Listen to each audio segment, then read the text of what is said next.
Hi everyone, welcome back to my channel. In this tutorial I'm going to show you how to make Macaron Kitten using Polymer clay. So, let's get started.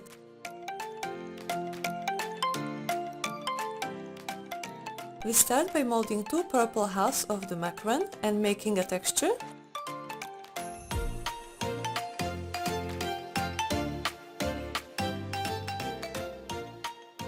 Next you can make middle part out of the light pink clay.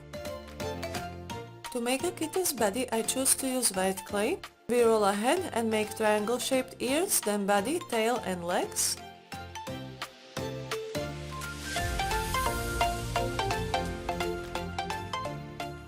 After putting together macaron parts, you can attach the kitten onto the top starting by head, body, legs, tail and ears.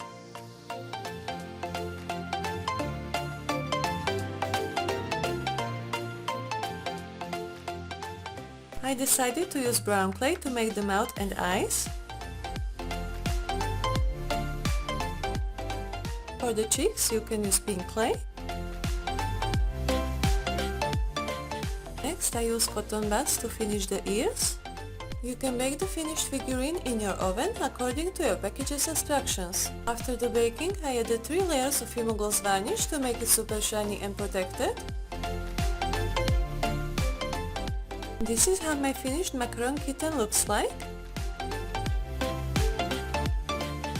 If you enjoyed this video, please give it a like. Don't forget to subscribe to my channel for more crafty videos, and I'll see you next time. Bye guys!